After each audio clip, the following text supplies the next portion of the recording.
ಇಡೀ ಭಾರತ ದೇಶದಲ್ಲಿ ನೀವೆಲ್ಲರೂ ಕೂಡ ಭಕ್ತಿಯಿಂದ ಪ್ರಾರ್ಥನೆಯಲ್ಲಿ ಭಾಗವಹಿಸಿ ಮನುಕುಲಕ್ಕೆ ಒಳ್ಳೇದಾಗಲಿ ಅಂತೇಳಿ ಪ್ರಾರ್ಥನೆಯನ್ನ ಮಾಡಿದ್ದೀರಿ.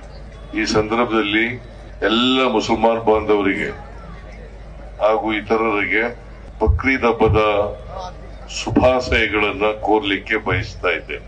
ಈದ್ ಉಲ್ ಆದಾ ಬಹಳ ಮುಖ್ಯವಾಗಿ ಇವತ್ತು ಸಮಾಜದಲ್ಲಿ ನಾವೆಲ್ಲರೂ ಅಣ್ಣ ತಮ್ಮದಿರಂತೆ ಬಾಳಬೇಕು ಅಷ್ಟೇ, ಪರಸ್ಪರ ಪ್ರೀತಿ ವಿಶ್ವಾಸದಿಂದ. ಯಾಕಂದ್ರೆ ಈ ದೇಶ ಬಹುತ್ವದ ದೇಶ.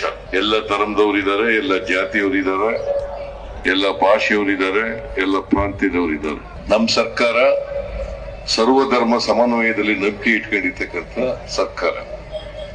ನಾವು ಸಂವಿಧಾನದಲ್ಲಿ ನಂಬಿಕೆ ಇಟ್ಕೊಂಡಿರ್ತಕ್ಕಂಥವ್ರು. ನಾವು ಯಾವುದೇ ತಾರತಮ್ಯ ಮಾಡಕ್ ಹೋಗಲ್ಲ, ಯಾವ್ದು ಧರ್ಮದವ್ರಿಗೂ ತಾರತಮ್ಯ ಮಾಡಕ್ ಹೋಗಲ್ಲ.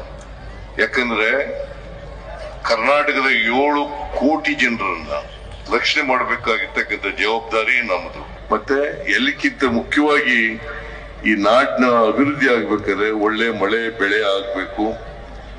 ಆ ಮಳೆ ಬೆಳೆ ಆಗ್ಲಿ ಅಂತ ಹೇಳಿ ಆಶಿಸಿ ಇವತ್ತು ಇಡೀ ರಾಜ್ಯದ ಜನತೆಗೆ ಒಳ್ಳೇದಾಗ್ಲಿ, ಶುಭವಾಗಲಿ